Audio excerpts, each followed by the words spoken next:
स्वागत है। ये लोकतंत्र नहीं लूटतंत्र की जीत है। चुनाव परिणामों पर संजय सिंह का पीएम मोदी पर तीखा प्रहार। आम आदमी पार्टी के वरिष्ठ नेता और राज्यसभा सांसद संजय सिंह ने हाल ही में आए चुनावी नतीजों के बाद केंद्र सरकार और भारतीय जनता पार्टी के खिलाफ मोर्चा खोल दिया है। उन्होंने इन चुनाव परिणामों को लोकतंत्र की जीत मानने से साफ इनकार करते हुए इसे लूटतंत्र का परिणाम बताया है। संजय सिंह ने आरोप लगाया कि चुनाव आयोग ने एक स्वतंत्र संस्था के बजाय भारतीय जनता पार्टी के एजेंट के रूप में काम किया और सरकारी मशीनरी का दुरुपयोग कर जनादेश को प्रभावित किया गया। सांसद संजय सिंह ने बंगाल के नतीजों पर विस्तार से चर्चा करते हुए एक बड़ा दावा किया। उन्होंने कहा कि बीजेपी और टीएमसी के बीच वोटों का अंतर बहुत कम है, लेकिन इस जीत के पीछे एक बड़ा खेल हुआ है। संजय सिंह की पूरी बात सुन लीजिए। नमस्कार, जय हिंद साथियों। भारत दुनिया का सबसे बड़ा लोकतंत्र है और आज कई राज्यों के चुनाव परिणाम आए हैं। आपने देखा तमिलनाडु में कितना बड़ा बदलाव हुआ। एक नई पार्टी टीवीके, जिसके नेता विजय को इतना भारी जन समर्थन तमिलनाडु की जनता ने दिया। लोकतंत्र में कई बार ऐसे फैसले जनता देती है, एक नई पार्टी के पक्ष में अपना समर्थन देती है। वो तमिलनाडु में देखने को मिला। बंगाल में जो कुछ हुआ, आज उसको लेकर टीवी चैनल पे जश्न मनाया जाएगा। गोदी मीडिया बड़ी बड़ी बातें करेगा, तमाम उपलब्धियां गिनाएगा मोदी जी की और अमित शाह जी की और भारतीय जनता पार्टी की नीति की, रणनीति की। बहुत सारी बातें होंगी, लेकिन क्या यह वास्तव में लोकतंत्र की जीत है? क्या यह जनता के फैसले की जीत है? क्या आज इस चुनाव परिणाम के पीछे का जो सच है वो इस देश के लोगों को भूल जाना चाहिए और सिर्फ बीजेपी का गुणगान करना चाहिए? मुझे लगता है नहीं। सारी चीजों का मूल्यांकन होना चाहिए। किस तरह से बंगाल के चुनाव को चुनाव आयोग ने प्रभावित किया, किस तरीके से एसआईआर के जरिए जनता के वोट को लूटा गया। आज पता यह चल रहा है कि 3 से 4 लाख वोटों का अंतर है बीजेपी और टीएमसी के बीच में। यह पता चल रहा है कि 2% वोटों का अंतर है टीएमसी और बीजेपी के बीच में। हो सकता है उससे भी ज्यादा हो जाए, 2-4% हो जाए अंतिम परिणाम आने तक। लेकिन क्या यह 2-4% का जो डिफरेंस है यह सही है? यह वास्तव में बीजेपी का चुनाव जीतने का आधार है? क्या सचमुच में इस अंतर के साथ बीजेपी चुनाव जीत सकती थी? नहीं। 3 से 4 लाख वोट का अंतर है, लेकिन 27 लाख वोट लोगों को डालने नहीं दिए गए। और इस काम में माननीय सर्वोच्च न्यायालय का भी फैसला आने में विलंब हुआ। और सर्वोच्च न्यायालय का फैसला तो सब लोग सुन के हैरान थे कि अगली बार वोट दे देना। अगर आज वो 27 लाख वोट, 27 लाख मतदाता अपना मतदान करने से वंचित नहीं रहे होते, तो क्या आपको बीजेपी की इतनी बड़ी जीत देखने को मिलती? नहीं मिलती। एक अलग तरह का परिणाम आज इस देश के सामने होता। और आज जो बीजेपी जश्न मनाने का काम करेगी, गोदी मीडिया जश्न मनाने का काम करेगी, ज्ञानेश कुमार जश्न मनाने का काम करेंगे, वो नहीं हो पाता। लेकिन दुर्भाग्य से एसआईआर के जरिए लाखों मतदाता, 27 लाख मतदाताओं को वोट के अधिकार से वंचित कर दिया गया। तो ये जो बंगाल की जीत है भारतीय जनता पार्टी की, दरअसल ये लूट तंत्र की जीत है, लोकतंत्र की जीत नहीं है। कितनी गंदी भाषा का प्रयोग किया गया चुनाव में, प्रधानमंत्री के द्वारा, गृह मंत्री के द्वारा, बीजेपी के नेताओं के द्वारा। चलिए, वो चुनाव का एक पक्ष है। किस तरह से वहां पे केंद्रीय सुरक्षा बलों का इस्तेमाल किया गया, लगभग 2.5 लाख सुरक्षा बलों का वहां पर इन्फोर्समेंट किया गया, डिप्लॉयमेंट किया गया। 2.5 लाख सुरक्षा बल लगाए गए। कल्पना कीजिए, अमेरिका ईरान से लड़ने के लिए 50,000 सैनिकों का इस्तेमाल करता है और भारत की मोदी जी की सरकार ममता बनर्जी से लड़ने के लिए 2.5 लाख सैनिकों का इस्तेमाल करती है। इतनी बड़ी दुश्मनी। ये निभाई जा रही है। फिर इस चुनाव में यह भी प्रश्न उठता है कि किस तरह से विपक्ष के जो नेता थे, कांग्रेस पार्टी जो थी, राहुल गांधी जो थे, वो जाके वहां पे ममता बनर्जी को ही टारगेट कर रहे थे।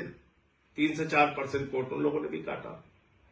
वो एक अलग प्रकार का सवाल है। लेकिन इसमें आज टीएमसी की हार हो गई, ममता बनर्जी की हार हो गई और लोकतंत्र की जीत हो गई, ऐसा नहीं है। सच्चाई को छिपाया नहीं जा सकता। ये एसआईआर के घपले की जीत है, ये ज्ञानेश कुमार के घोटाले की जीत है, ये मोदी अमित शाह के द्वारा केंद्रीय सुरक्षा बलों के बेजा इस्तेमाल की जीत है, ये मोदी अमित शाह के इशारे पर चुनाव आयोग एजेंट बन के बीजेपी का जिस तरह से काम कर रहा था और वहां पर सरकारी अधिकारी, चाहे चीफ सेक्रेटरी हो, डीजीपी हो, तमाम जिलों के अधिकारी हो, एसपी हो, डीएम हो, जिस तरह से उनको हटाया गया, ये उसकी जीत है। ये लोकतंत्र की जीत नहीं है। इसके अलावा भी दूसरी बात है, जनता से भी कई प्रश्न हैं। अब जैसे दिल्ली का चुनाव हुआ, दिल्ली के चुनाव में आम आदमी पार्टी ने जो वादे किए पूरा किया, उससे ज्यादा काम करके दिखाया। लेकिन अगर आपको प्रधानमंत्री के 2,500 देने के झूठे वादे पर यकीन था, तो इसमें गलती आम आदमी पार्टी और केजरीवाल की नहीं थी। आज अगर बंगाल के चुनाव में, पंजाब के चुनाव में या दूसरे राज्यों के चुनाव में भारतीय जनता पार्टी जाती है, झूठे वादे करती है, उत्तर प्रदेश के चुनाव में, और उसका मूल्यांकन किए बगैर अगर आप उसको वोट करते हैं, तो इसमें उन पार्टियों की गलती नहीं है। हमको भी अपने बारे में सोचना पड़ेगा। पंजाब में हमारी सरकार ने जो वादा किया उससे ज्यादा काम किया, दिल्ली में हमने जो वादा किया उससे ज्यादा काम किया, लेकिन मोदी जी झालमुड़ी खा के चुनाव जीत रहे हैं, झूठे वादे करके चुनाव जीत रहे, कह रहे 3,000 रुपए देंगे।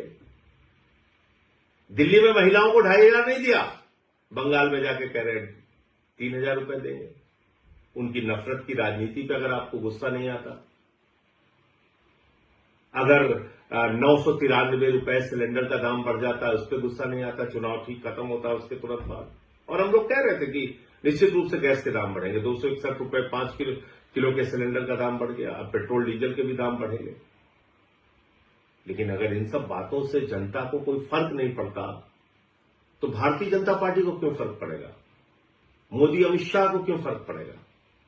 वो तो अपना ये लूट तंत्र का खेल चलाएंगे और जैसे चाहेंगे देश में महंगाई बढ़ाएंगे, जैसे चाहेंगे पूंजीपतियों को बढ़ावा देंगे, जैसे चाहेंगे सरकारी तंत्र का दुरुपयोग करेंगे, जो उन्होंने बंगाल में किया। ईडी का दुरुपयोग किया, सीबीआई का दुरुपयोग किया, चुनाव आयोग का दुरुपयोग किया, हजारों करोड़ रुपए पानी की तरह बहाए, अधिकारियों की ट्रांसफर पोस्टिंग सस्पेंशन किया, 2.5 लाख वहां पे केंद्रीय सुरक्षा बल लगाए, चुनाव का माहौल बिगाड़ा, जो कुछ भी वो कर सकते थे उन्होंने किया, और बंगाल में बीजेपी आज चुनाव जीत गई। लेकिन याद रखिएगा, उड़ीसा की हालत अभी आपने देखा होगा, जीतू मुंडा की तस्वीर देखी होगी, किस तरह से वो अपने बहन के कंकाल को अपने कंधे पे लेके डबल इंजन की सरकार में बैंक जाते हैं 20,000 रुपए पाने के लिए। बंगाल में भी अभी आ गए। जो नफरत की राजनीति पूरे देश में बीजेपी कर रही है, अब उसकी शुरुआत बंगाल में भी होगी।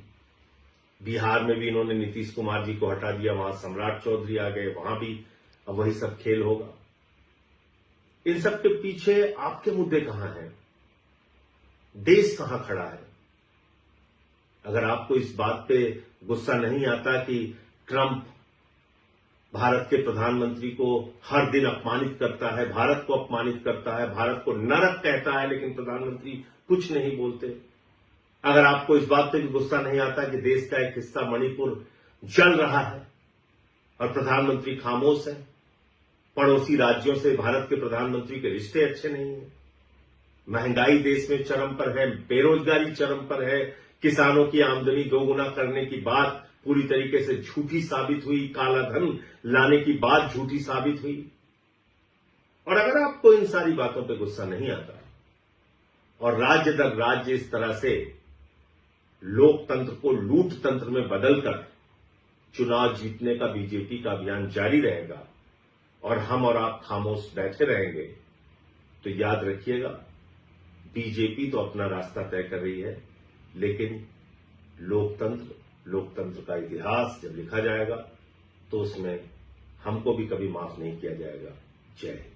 अगर आपने हमारा अभी तक चैनल सब्सक्राइब नहीं किया है तो कृपया चैनल सब्सक्राइब कर लें, लाइक करें, शेयर करें, कमेंट करें। तो मिलते हैं फिर किसी और खबरों के साथ। नमस्कार।